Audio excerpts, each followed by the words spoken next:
So now we want to conclude our sessions on Buddhism to take a brief look at two different Vajrayana branches, in Tibetan Buddhism and Zen Buddhism. Now, Tibetan Buddhism is mostly practiced in the region of Tibet, which today is an autonomous region of China. You can see here on the map that Tibet, the autonomous region, is pretty much right above Nepal. It's right in the Himalayan. It's a huge area of a very, very high plateau. From about 650 CE to about 1250 CE, Tibet was actually its own empire, a pretty large empire that with Lhasa as its capital. And then, of course, of Nepal, it includes Kashmir. The first emperor of the Tibetan Empire, Songtsen Gampo, married a Princess Brikuti, who came from Nepal.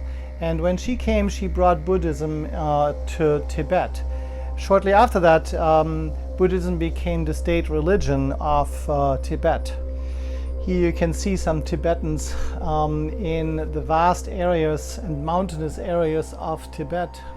In 1950, when the People's Republic of China was founded, it tried to incorporate Tibet into all of China,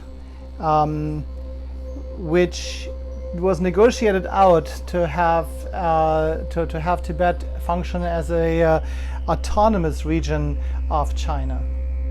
The spiritual leaders of Tibet have been the Dalai Lamas. And from the fifth Dalai Lama on, who lived from 1617 to 1682, the Dalai Lama was not only the spiritual leader of Tibetan Buddhism, but also the head of the government of Tibet. Today's Dalai Lama is the 14th Dalai Lama, who was born in 1935. Here is a baby picture of him. He became the Dalai Lama already at age 4. He was 15 years old when China was starting to take over Tibet, and so he negotiated this agreement in making Tibet an autonomous region. He reigned over Tibet already since 1940, when he was only 4 years old. While Dalai Lama is the title, his actual name is Tenzin Gyatso. Here you see the Dalai Lama when he was in his early 60s.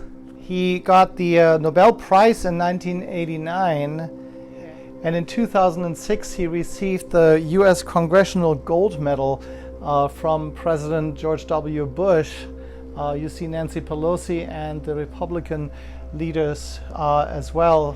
In 2011, the 14th Dalai Lama came one more time to Washington, D.C. and addressed the Congress, and he is meeting with President Obama. Now, sometimes people wonder how come a spiritual leader can address the U.S. House of Representatives or the entire Congress. Well, it's because he is also a head of state. But he is a head of state in exile. Even though the Dalai Lama had negotiated the agreement with the People's Republic of China and Chairman Mao Zedong, it didn't last. And in 1959 there was a great uprising, and upon which the entire government of Tibet, including the Dalai Lama, had to flee and go into exile. Ever since, there is a parallel government set up with the Dalai Lama as the head in India, in the city of Dharamshala. To know a little bit more about the Dalai Lama and about the teachings of Tibetan Buddhism, you may watch the next videos that are set up to see. Here is a picture, a very important picture of the Dharma wheel, or the wheel of samsara, that has all the different teachings encapsulated. And the Tibetan Buddhism focuses on that specifically, but someone said at one point that every monastery should have this picture somewhere in explaining what Buddhism is all about.